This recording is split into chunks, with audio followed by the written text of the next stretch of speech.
Who am I? You know, who are any of us? Who are any of us? Who are any of us? Who are we? I am Benski.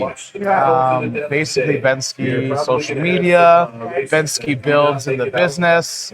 But for anyone who's watching, any shocker, my real name is just Ben. It's Ben. It is Ben. I have too many Bens now. Yeah, well, that's the thing is like my father was Ben. Yeah. And I was Ben, and growing up, it was like my mom would call me Benjamin and call him Ben. And luckily, around like 10 or 11, I had a friend who called me Benski, and that was just like a way to stick it. Yeah. And my mom even started calling me Benski, and like a lot of people just kind of started calling. And it was like, now my family doesn't do it very often, right? But like they'll still do it to get my attention, yeah. You know, kind of thing. And so, and my wife doesn't call me Benski at all. At all. No. No. Fun fact. Buddy is my actual nickname for my family. Oh, that's yeah? where it comes from. That's my awesome. family gave it to me. That's so cool. That's so cool. So how did you get started 3D printing? So my dad, okay, hold on. I don't want to get super emotional, but it might happen. Okay. But my dad gave me my first 3D printer. Yeah. He had gotten into it. He was living in Missouri at the time. I was living in Utah. Yeah. And they moved to Utah because my dad was having kidney failure. I think a lot of people who saw some of those videos like over a year ago, like remember that happening.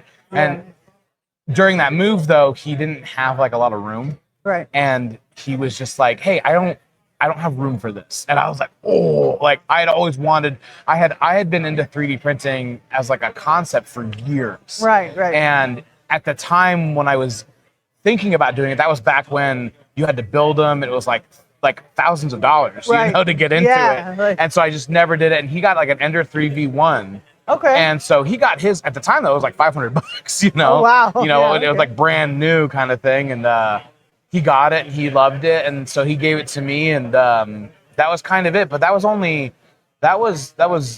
just barely 2 years ago. Oh, really? Yeah. Yeah. Really? And so You've been printing about the same amount of time. Yeah. Yeah, exactly. So yeah, it hasn't been that long. But the addiction set in almost instantly. Yes. It was like I was making stuff. I made a dice tower. It was the first thing I made, which was wild because it was complex and it worked. So that like put me in the wrong expectation mindset because immediately they stopped. I could never print another one. Like it was layer shifting. It looked horrible. Yeah. I didn't know anything about different PLAs and like stuff like that. Right. But I was like kind of addicted, but it was already slow for me. Right. So I immediately bought like an Ender 5 Pro because it was slightly faster. And I was like, oh, cool. And it's like this. I didn't know what Core XY meant at the time. I was just like, oh, cool. The bed doesn't move, you know? Yeah. And so that was just kind of, that was like the start. That was like the first like month of me printing was just like that, immediately buying an Ender 5 and just kind of like wondering what I was going to do with it. Right. You know? Right. I really didn't know. I knew I wanted to make a helmet, which didn't even happen for like a year. Yeah. But like, I didn't know what I was going to do. I didn't know what this was going to turn into. Yeah. No. I had So are you're happy with where it's going, right? Yeah. I mean, so I primarily I make income from 3D printing now, and I primarily do like farmers markets and shows and conventions and things like that. And that stemmed from I had bought like a K1 Max and a Neptune 4 Max, and then another one, and my wife was like, either sell these or make money with these. Right. Because this is taking over my basement. Right. And it was like, that makes sense. So I was like, yeah, let's make money. I set up an Etsy and I made like one sale and I thought I was so cool. Yeah. And then after Etsy fees and everything, it was like $2, you know? I was like, oh. Right. But those fees will get you. It made me realize it was possible. Yeah. And that was enough for me to like really go win as hard as I could. Yeah. That's amazing. So I have a side question. Yeah. Of everything you've seen here, what's your favorite? Geez. There's so much, right? There is so much. Well, I can kind of break it up into category. The maker side of it, like people who are designing things, retro, I can't remember his name, Retro Games or something like that. he makes a lot of really cool stuff. Okay. And from the market standpoint, from like a commercial guy who does that. Is he the one with the droid? No, he's the one. He has like fake retro TVs that you can put your phones into and stuff. Yeah, the coasters. Yeah, that's the thing. Is like from a commercial license person standpoint, I was like, "You have a commercial license, right?" He was like, "Yeah." I was like, "Oh, thank God," because like this is like, this is coming with me. Yeah. This has to be on my table. I think it's I really love it because I love all the dragon people that I have on Patreon. I don't care. I love dragons. I don't care who knows it. Okay. But I do like looking for the unique stuff to be able to sell at shows and things like that. And that to me is... Those are so cute. Yeah, those little huge TVs, level. they're amazing. Yeah, absolutely. I'm really glad 3D Gloop is here and has inventory. I told my wife, I was like, I'm going to drop a couple $100 on this because every time I've had to try to buy this online, it's never here. So I was like, I'm not risking this. Like, it's here, I'm getting it. But right you know, from the ingenuity side, like Armored Turtle really caught my eye. Those guys, I'm not a tinkerer.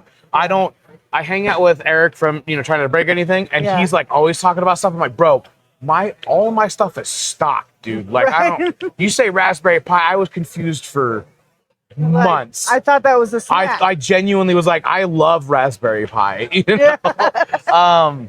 But they were showing me it in such a way and explaining it that I was like, oh, this might be something I could think about getting into. Right. And what they were doing, and like I would want to now I want to do something where they have like their unlimited color AMS system that you could build. Oh wow. You could build it as long as you wanted to. Wow. And I was like, wait, so I could do 20 colors? She goes, yeah, you could do this for one printer. And I was like, what the? I would never use it. Can you imagine? But I would do it once. I can't imagine painting something with 20 colors. No, but it would be fun. It would be fun. Yeah. It would be a blast. So for sure. I really like that. You know, there's so many cool things. Obviously, like I love new makers, so obviously I love that they're here, yes, you know. But like, yeah, I don't know. Those are the really big standout ones. Yeah. But it's really cool just to see everybody here, you know. So yeah. It's amazing. Yeah. The one thing I really like about this is that it's not hard to just talk to somebody. You never seen them, never talked to them before, just talk to them. Yeah. Because you probably have a lot in common with them. We're here at the same place. Exactly. Yeah. So I have a question for you, and I hope I don't cause any controversy. Why do you like Creality so much? Well, okay. This will cause controversy no matter what. Yeah. Okay.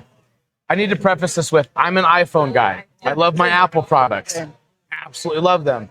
But I regret getting into it. Okay. Because once I got into iPhone, I was stuck. Right. And I do love it. I love the ecosystem, but I also know I'm stuck. Right. Like, I know I'm stuck there. My first X1 Carbon was the crappiest printer I ever owned. Yeah. Like, the worst. Yeah. It came from Bamboo broken.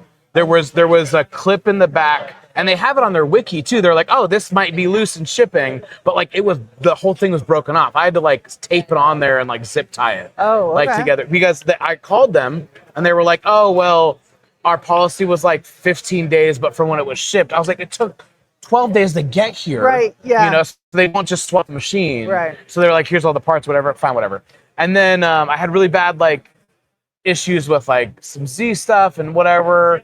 And it just wasn't the machine that I saw everyone else have. Right. And then I got on the forums and I realized that a lot of people had these issues, but everyone, they do the Apple thing and they like ignore it. They're like, oh, it's part of it, but it's okay, you know, kind of thing. And I had some K1 Maxes and I loved those. They worked flawlessly. Right. And so I just was like really confused because I heard so much bad and all this other stuff. But then so I kept buying more K1 Maxes and kept doing other stuff like that. Now, the Bamboo A1s, those were basically perfect machines. Yeah. I love those. They are things. awesome machines. But like, I was just the X1 I got, because I got another X1 and I hated it again. It was just not what I thought it should have been based off of what everyone was saying and how much it was. Right. And so then I got the K2, and that was really scary because luckily I was part of the group of people who was really lucky to get one at like $700, you know, the pre-orders. But I started seeing the horror stories. Oh yeah. I started seeing everything. I was like, dude, this is gonna suck. I got mine. The CFS didn't work the way it was supposed to, but I took that off for a little bit, printed just normally. I was like, no, this thing is, this thing is perfect. Yeah. And then the firmware update came out for the CFS and the machine, and then it was like, that was it. That was perfect. It was game over. So I bought a second one, and it was a newer one, and it was also perfect. Yeah. So then I bought a used one from a guy who like said he didn't want one anymore. He was selling it to me for like $1,000. Like, hell yeah. Yeah, of course. And worked perfectly. Right. And so now I bought number 6 and 7, and it's just, for me, it really comes down to the price, the quality, and the accessibility. Right. And the fact that all three of those things to me are better than bamboo. Yeah. I was just like, yeah, I'm going to do it. And I did sell all my A1s so I could get 2 more K2s, but I will never get rid of my A1 minis. I love those machines more than anything on this planet. Like, my wife was like, you going to sell those too? I was like, absolutely not. No, that's staying here forever. That's mine. Yeah, like, absolutely. And I was going to get rid of all bed slingers except for those. But then I had a really good friend send me a Creality High because he wanted to know what I thought about it. And damn it, I think it's better than the A1. Yeah. Like, I really do. And so I like Creality because I haven't been disappointed. Right. I've been frustrated, sure. Like, there's things that go wrong, but to me, it's also part of it. Yeah. I think the most controversial thing I'll ever say publicly, a lot of people privately know this, but like, I get really frustrated at people who get upset at something when there's an expectation. Right. Like, you're buying a mechanical thing that like has a lot of moving parts, that has programming things that you can mess up. Right. So when problems arise and they're like, I paid this much, but I expect more from this. Why? Why do you expect this much? Like, that's such a weird, entitled thing to do. I mean, I made a video on my alternate account about farmers markets, and people who are like, I hate people who talk to me. I'm like, you're at a farmer's market. You're in customer service. I hate to break it to you. You're in customer service. Oh God, I hate it. I hate that kind of. And so for me, like, unless you're paying, even for a neck bamboo, you're only paying like $2,000. If you're paying 10, 15, 20, 30 grand. I think you have the right to be like, this isn't printing perfectly. But like, get out of here, bro. Yeah, like, for sure. You know? And I mean, and the other thing too is like, they're machines, right? Yeah. They're moving. All those parts are moving. All of this, everything has to work all together. Yeah. And over time, all machines break down. Yeah, well, and it's also just like, maybe not severely, usually to be fixable, but they break down. They and with the K2s, a lot of the things that I was seeing people say were all their own problems. Right. They were like, oh, I tried to do this. It just did. I'm like, why didn't you just let it do what it was supposed to do? You know, and it's also like, there was one guy I was arguing with on Reddit, and he was just like, the feet broke. Like, that's Creality's problem. I said, no, it's a carrier problem. I said, have you seen that box? There's wood in the bottom of that thing. He was like, all 3 of mine didn't have wood. And I was like, bro, I will send you money for a new one if you live stream a video of you opening it, because I'm going to tell you, there's a piece of cardboard there. You pull that cardboard up, there's wood down there. And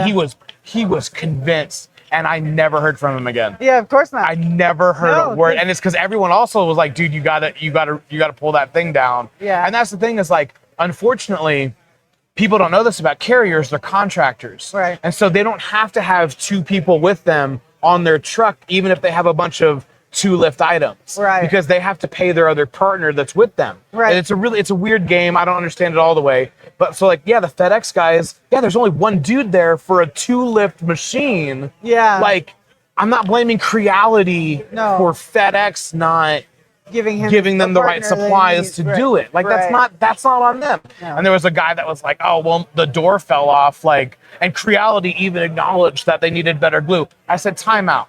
Tide had to come out and say, don't eat our Tide Pods. Right. That's not them admitting that they were telling people to eat them. Right. It's that they know people are stupid, and so they have to just publicly come out and say, hey, it's not an acknowledge of guilt. No. It's saying, oh, I thought better of my customer basis. I guess now I have to tell you, don't monkey arm the thing off. Because again, I own 7 of these things. Yeah. I'm a brute. I'm not a gentle human, and I haven't broken 1 door. Right. You know, so like, this isn't. You're like, if I cannot do it, I break everything I touch. Like, come on, people. So the company itself, do they do something right that you really like? Like, is there one specific thing, or is it just? I just like what their product is, because their customer service does suck. Okay. It's not great. Like now granted, I don't give up on them. Right. So like for me, I do get my parts, I get the things that I need replaced, but also they work off of China time. So I'm getting responses at 3 or 4 in the morning. I can respond because I'm awake. I know a lot of people don't, and they respond in the morning, but then they get these barrage of tickets from people who are responding to them their time. So it is getting pushed further and further back, and I get that that's frustrating. Yeah. And that's why I tell people, because people are like, oh, you're just an influencer. Like, no, Creality has sent me nothing. Right. I don't actually think they know who I am. I just am able to respond to their emails right away. Yeah. And I think that's why I get my stuff within a few weeks. It's still weeks. Yeah. Like, it's still like I have to get a replacement part for the Ender 5 Max. And they were like, dude, it's gonna be like 3 weeks. I was like, all right. Okay. So your favorite printer model, is it the A1 Mini, or is it one of the big ones? I think right now it's the K2. The A1 Mini, like, I just love it. Yeah. I think business-wise, it's the K2. Oh yeah. And I have gotten a lot of people, like Tons of Prints and another guy, Corey TikTok, like I've gotten them to buy them. Right. Because I'm like, one, I got Steven the Lightspeed. He asked me about it. Yeah. He called me after I had my second one, and he was like, tell me about this. I said, bro, just do it. Yeah. And he didn't like it at first. Yeah. But then there's a couple firmware updates. And now he's like, well, now he's like the Creality guy. Yeah, he's the Creality guy now. Yeah. And then like Tons of Prints, like him and his wife were like, I don't know. And I was like, just try it, because from what you're doing, you do a lot of what I do. You're gonna love it. And now he's like, I think he's buying 5 or 6 too also now. Yeah. So it's like, that business standpoint, K2 plus. Yeah. Hobbyist standpoint, maybe. If you're a cosplayer, I'd also say that because of the volume. Right. And you don't have to buy the CFS with it, because you're gonna finish all your stuff. But pure, emotional, fun printer, A1 Mini, all day long. I love that thing. All right. Well, you kind of talked about why you kind of started your print farm. It really stemmed from accumulating all those, and your wife going, "Hey, buddy, we need to be making money, or these got to go." Yeah. That was part of it. Yeah. The other part of it, this will be a little bit of a PTAD exclusive. Okay. Outside of some personal people. I made a lot of mistakes as a young 20-year-old. Okay. I work in a corporate environment. I'm an executive at my job. Yeah. I make fantastically great money. Yeah. I'm not gonna lie to anybody. And I'm really privileged to be there, because I had people who gave me opportunities to be there that, like, in theory, on paper, I should never have had. Right. Like I shouldn't have, quite transparently. But I just had people who were like, let's give you a shot, prove it out. So I've worked my ass off. Yeah. To get to where I'm at. I mean, the first year I worked at the job that I was at, I was there all day, all night. I was on weekends. I was there through Christmas, Thanksgiving. Like, I was working to prove myself that I deserved to be there. Yeah. And so I really do feel like I've worked up to this corporate ladder of, like, executive. Great. Right. The other side of this is I don't ever know how long it's going to last. Yeah. I don't ever know when somebody's going to get a stick with their butt and they're like, this guy is expendable more than anybody because of his past. Right. So I have always had this drive in me to want to have my own business. I started a few businesses here and there, car detailing businesses, mechanic businesses, but they never really stuck. Right. I got married. My wife, for anybody who doesn't know, is a widow, and she had 2 children with her late husband. Okay. So I get married. I have 2 children instantly. These are my kids now. Yeah. I'm my wife, and it really hit me that I want them to have an amazing life, but I don't want to be gone. Right. You need to be there to see it. I have to be there. Yeah. I grew up so poor. We were homeless. We didn't have heating and air conditioning in our house ever. I didn't have a house with heating and air conditioning until I was like 25. Yeah. Like, I never had that. My dad worked 2 jobs. Yeah. And I didn't realize this until I was older, that my dad was only home for like 3 hours a day. Yeah. But he was so engaged and with us that, like, I honestly, my perception, he was there all the time. Right. But, like, he was so good at that. I'm not that great. And I know I'm not. I'm just a distracted human who's just not that great. And so I want to create the business so I can step away from the corporate world. Right. And be home with my kids. Right. I can stay home. I can work during the day while they're at school, but then when they come home, I can just be like, guys, this is dad, mom time. Like, that's why, like, yeah, I travel now a lot. I go with my kids to Disney every year now, like, because I need them to know I'm here. Yeah. You know, and right now with the corporate side of it, because of everything I do, I'm so stuck. Right. And we've even shifted, and now that I'm an exec, I have even less time now. Right. Like, they expect me to be working 24/7 now. Yeah. And then still trying to do the business stuff. Like, I have to stop when I come home. It's like I come home and it's like I'm with the kids till dinner, but then I have to disappear. Yeah. You know, and I don't want that anymore. So the motivation isn't just that my wife threatened to get rid of all my printers. It's that I'm trying to create a sustainable lifestyle, which is also why I've started talking more about profitability in business, what that really means, because a lot of people miss it. And in my corporate job, I can't really tell who I work for, but my main job is creating and distributing revenue and figuring out profit margins, all this stuff. So I have a really deep knowledge of how to make this sustainable. Right. And like, yeah, unfortunately, I'm not afraid to say it. Like 90% of the people who talk about it on TikTok don't know what they're talking about. Right. And the hard part is they're confused because they make money and they do make a profit and they probably are doing it well.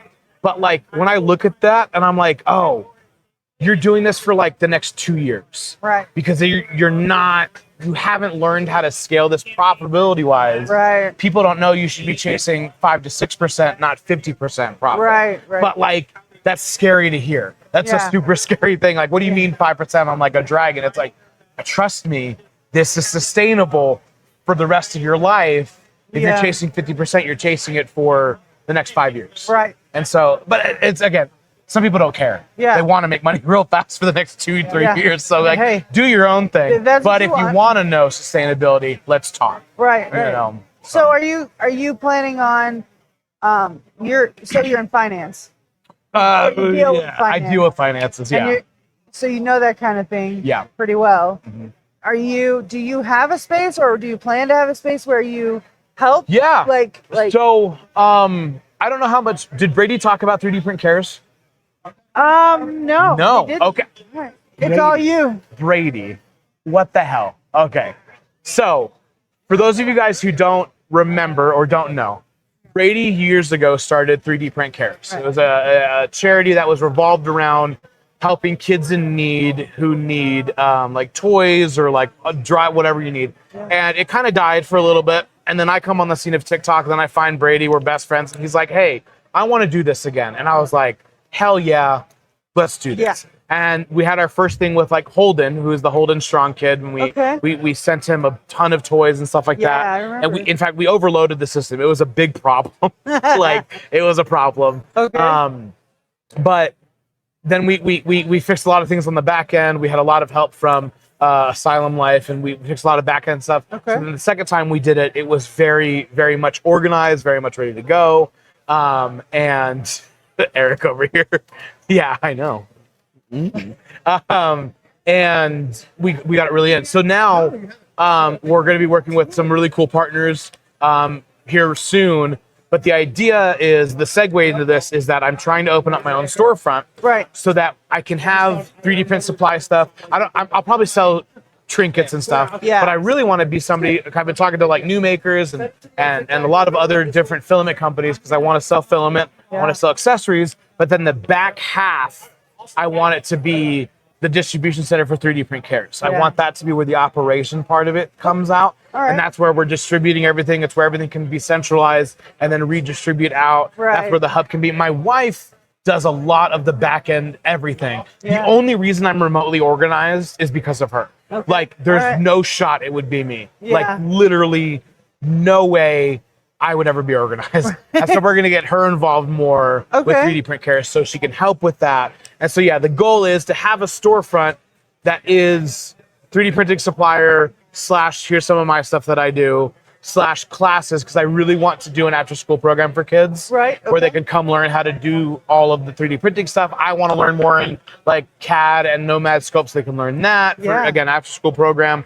And then the donation side on the back half. Yeah. So yeah. I have so many more questions, and we have already been just sitting here. I know. I'm a chatter. No, but so I do want to know. I want you to talk super briefly about Brim. Yeah. And what was the other one called? There's another one. The Brim and spool stock, or which one? You have two that you developed. Well, the one's kind of gone. Okay. Yeah, okay. Brim's here. I did another one that's gone because it went in a different direction. Oh, okay. And my brain couldn't stop that direction. Okay. And I went, we're done. Yeah. But I can talk about Brim. Yeah. So Brim, absolutely. bringing it back into that finance thing. So Brim is an app I made on Lovable, which is a really cool AI software. If you guys haven't messed with it, Lovable is an AI software that helps you build apps. Okay. And so it's really cool. You do have to know. I really love AI. Yeah. I love chat. I love all that stuff. So I spend a lot of time with it, learning how to build prompts, build bots, and things like that. Yeah. And so when Lovable came around, it was like, oh, I can build an app. Right. And so Brim is the closest thing that I feel like I can get out to people who don't want to talk to me or don't have the time to talk to me to be able to develop pricing for prints. Right. Okay. The latest iteration, it actually just went public 4 or 5 days ago. Yeah. It now can calculate waste. It can calculate per item versus per build plate. Right. It can calculate overhead and depreciation for the machine, which are all big things that a lot of people don't think about. Right. And so what's really cool though is you get real prices. You get, because you're gonna put in what you pay for your filament. You're going to put what you pay for electricity. Yep. You're going to put in your printer and how much it uses. Okay. Because you can even build a printer profile. So it's like you know exactly how much it's using. You put your utility bill information in there so you know how much you're paying per watt. Okay. So it knows everything. Knows everything. All and right. this is where I get really frustrated at people because I see it. I have a video now. I'm going to respond again and probably crash out. It's fine. It's fun, but though. it's like people are like, you can't sell $10 dragons. And it's like, I'm telling you right now, I don't care how complex you are. I don't care what you're doing. I've done the calculations with a 10% markup, 15% waste calculation, 10% overhead, paying yourself $40 an hour. Yeah. And all of that stuff. I can tell you that a normal standard Cinderwing Dragon is $3.80. Yeah. It is, after all of that, it is $3.80. You can sell it for $10 and be at like a 67% profit margin. Right. I don't understand why people need 100, 200, 300% profit margins. I don't get it. And the best part is that, that's why Brim is there. It's to show, because it shows you the math. It shows you right. all the breakdowns. Because like the way I did calculate the hourly wage, and it's on there on Brim, is I consider, because you have a spot for finishing costs. Right. So if you are painting and stuff like that, like you have this whole other thing, and you put how many hours you work on it, and that pays you 100% of your time, which I think is the way you should do it. But if you're just printing and taking stuff off build plates, right. I have it calculate for 0.75% of your time. Right. For that, because to me, it's maybe 7 minutes to pop it off, put it in your inventory, put it back on the build plate, restart it. Right. So yes, I'm paying myself $40 an hour, but I'm also only paying 7 minutes of that $40 an hour. Right. So, but it's still, again, it's a part of it. Right. You can see the labor costs. It's there. It's there. You're getting and paid. that's why it's like, I know people, I don't want to sound mean, but I know people think they know how to calculate their profit. Yeah. And the point of Brim is to show them that, like, you're probably 90% there, right. but I want you to see the rest of it. Because again, I don't know how many people actually calculate overhead. Right. I don't know anybody. Right. And it's a huge, I'll tell you what, it's huge. It will be huge benefit for people who are trying to get into selling. Yeah. Because that's one of the biggest questions, main questions people ask. The first thing they ask, like, what should I be selling this for? Like, what should my labor cost? How do I figure out what I'm doing here? And I feel like it's really easy to see it.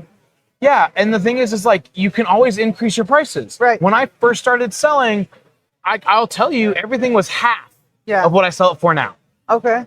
But I've grown a reputation, and I sell it for more now. Yeah. But my negotiation's way higher. Yeah. People want a helmet. I have a kid who's like dying because he's the biggest Spider-Man fan, and he can't afford $150. It's like, bro, give me 60. He's like, what? Yeah. And it's like, I still make money. Yeah, like, you I'm still make still money. good. It's all Like, fun. whatever. So, yeah. Well, listen, I would sit here and talk to you for another hour. I could do it. Yeah. We could do it. But I have another interview. Yeah. So here's what I want to say. Yeah. Thank you for doing what you do for the community. Thank you for being here. Yeah. And thank you for trying to share your experience and your knowledge with us so that those of us who haven't been doing it have that to fall back on. Yeah. Awesome. Well, you know, the reason I came up with Mistakes Make Magic is because... Oh, and that's fantastic, by the way. I want everyone to try to chase their dream. Yeah.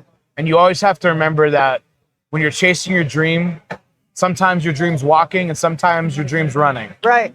But you can't stop moving. Right. You got to keep going. Like, just one day you're going to catch up. Right.